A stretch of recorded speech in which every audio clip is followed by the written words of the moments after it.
People who explore abandoned places for fun. What is the creepiest thing you've found or seen? So when we were about 12 years old on a rainy, dark day, a few of us decided we wanted to see what was inside the abandoned house down the road. The house was near the end of a cul-de-sac and had a massive, unkempt yard with old, probably antique cars scattered all over in various states of disrepair. Trees were overgrown. A small segment of the roof had caved in just above the bathroom bathtub. It had a dark, eerie vibe, and dark wood door mantles and window mantles like from the movie The Grudge. Anyway, we slipped through a hole in the fence and made our way through the premises. We had to step over fallen branches and rotten plant matter, etc., until we got to the front door. It was locked. A friend climbed through a window and came round to let us in, and that's where the fun started. Inside was a house that transported you back 35 years in time. There were couches and furniture in that old style and all dusty and moldy. The electronics were gone. There was no TV or sound system or anything, but every single other piece of the former owner's life was left almost as if they'd just up and went one day and never came back. We made our way to the bedroom. There were stale, moldy sheets still on the bed, and the chest of drawers had one drawer pulled open. Inside were stale clothes. I lifted them and found 3 harmonicas stashed under them, encased in fancy cases. They looked pretty expensive. As we left the bedroom, we saw on the wall a few frameless photographs had been stuck there, the corners turned up with age. One picture was of the house back in its glory days. The sun was shining, the lawn was tidy, the trees were trimmed, and on the edge of the roof was a man, sitting blowing into the harmonica that I now held in my hand. 2 of us made our way to the kitchen, while another 2 went outside to check out an old rounded caravan trailer that was parked out back. The kitchen was as if someone left it, albeit with no refrigerator and no stove. There were cups and plates in the cupboards, old spice jars, and a half-empty bottle of Chivas Regal. My friend moved to grab the whiskey, but as he did so, the cupboard shelf that it stood on gave way, and the bottle along with the plates and whatever else was in the cupboard came crashing out. At the same time, a loud siren began sounding. It sounded like the siren from Lost. We hightailed it out of there and navigated our way through the garden until we found the opening in the fence and slipped through. As we got out, our 2 friends who had gone to the caravan appeared and frantically made their way through the fence. One of the friends was carrying a stack of magazines in his hands, and the other friend yelled, "Drop it!" He dropped them, and we all ran home. Turns out they were a stack of vintage porno mags from the 70s that had been housed in the caravan. Weird situation all round. Still have no idea what that siren was or what caused it. Comes to think of it, it sounded like war sirens to warn people of enemy bombers. We walked past the scene of the crime later. The magazines were gone and the grass had been cut. Found out that an old man next door owned the house, which begs the question as to why he'd have left his stuff in it. Was he the man in the photographs? Did he sound the siren? No clue.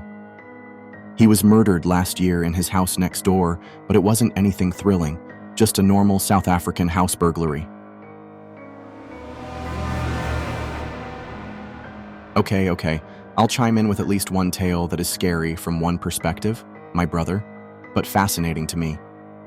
So, circa 1980, my friend Chuck and I worked for the city of Lenexa, Kansas. His dad was then director of public works. We were lowly weed whacker summer help. There had been a farmhouse that stood in a position that somewhat impeded progress of the growing city. It had for years been used as a commercial haunted house. The last of these commercial entities left without paying their taxes, and the house went back to the city for demolition. One day, we had asked his dad about the house. He told us it was going to come down in the fall to make room to straighten a piece of railroad that had a tight turn. I have a story about that too. Somewhere in August, we decided to make it our goal to gain entry into the building. As with most, we found a ground-level basement window whose board was easily liberated. Dropping inside the vast darkness of unknown was the scariest part. Within minutes, Our flashlights had found light switches, which works. Plenty of power still pulsing through the twisted wire of this place. The first room, whose window we gained entry, was an apparent makeup dressing room. There were plenty of things remaining, as with boxes of things the previous tenants must have planned to take but left behind in forgetfulness or haste. This was a 2-story 1890s to 1920s farmhouse. Well preserved, and while some rooms' original purpose could be still seen, most were haphazardly altered to create a path for guests. Each room having its own theme. Guy sawed in half room, torture chamber, Dracula and his bride rise from their caskets, etc., etc. My friend and I had a great time exploring the many rooms and playing the gadgets and lights that were left behind. Having had actually been through this haunted house when it was in operation, I recalled a ramp at the end where you would exit. There were all manner of tombstones along the path, with each their crazy epitaphs. Going in reverse from that point and back into what would have been the basement, we found a plywood maze. Not much in the way of leftover scary decor, but we found multitudes of hidden doors that allowed for workers to jump scare guests as they traversed the maze in what was probably near darkness. Of interest, and outside the actual public area of the maze, was a half-circle wall piece with what we originally thought to be a well or fire pit, but later found that its placement was directly under the house's entrance doors. Onward through the maze, we ended where it would have begun, at the base of some stairs leading up to what had been the kitchen. Keep with me, I explain all this for a reason. August through October, we visited the house with every moment we found free.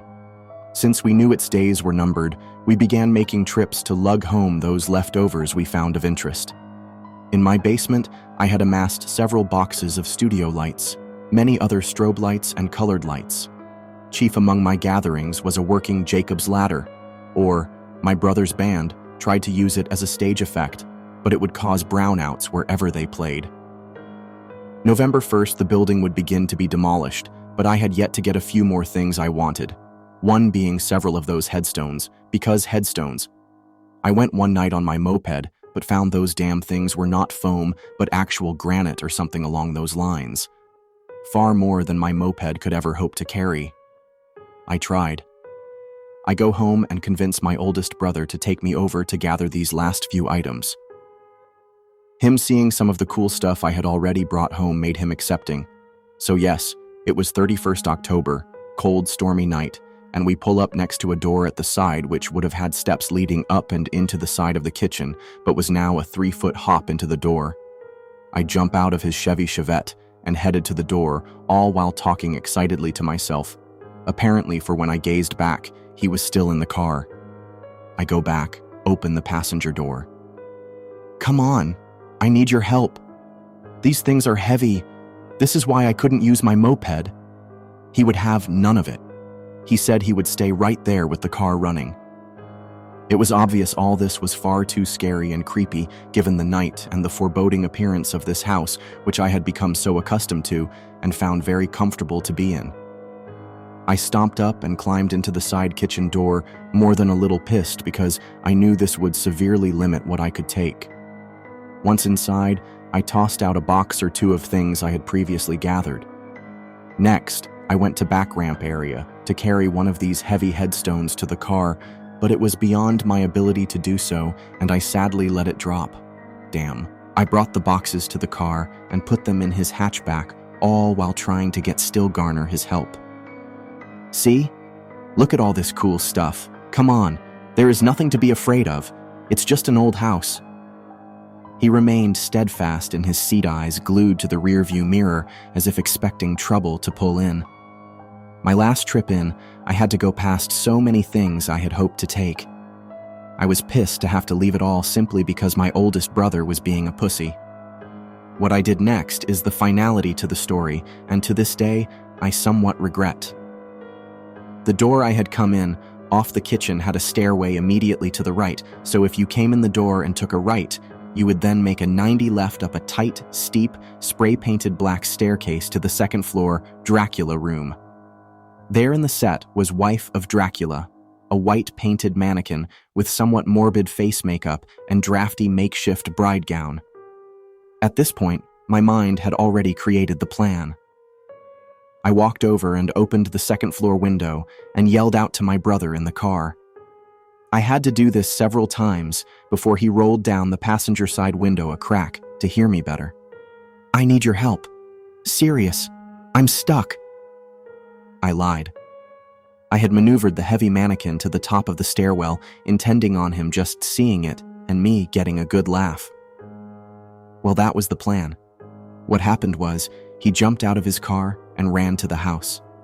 I was still maneuvering the mannequin to the top of the steps when he rounded the corner at the bottom. At that moment, the mannequin went too far and tumbled down the stairwell.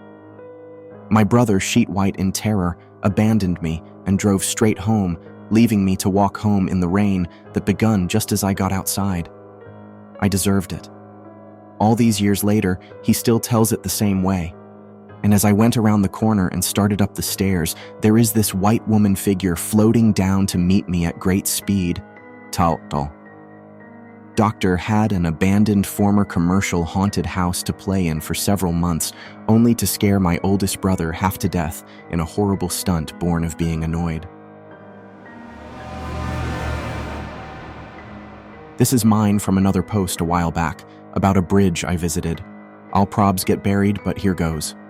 4 years ago, my freshman year of college, me and a few friends went to check out the haunted bridge in town. It was in the woods over a creek, right behind a shopping center. The story goes that multiple people had died on the bridge over the years, and that the ghost of a man who died arguing with his wife haunted the bridge. Typical shit. We get to the bridge, and it is about 20 feet above the ground, having to walk up a steep hill to reach it, and had steep drops on the sides. We go across the bridge and walk about 100 yards down the road past it, and nothing happened. So we turn around, lighthearted since it seemed a hoax.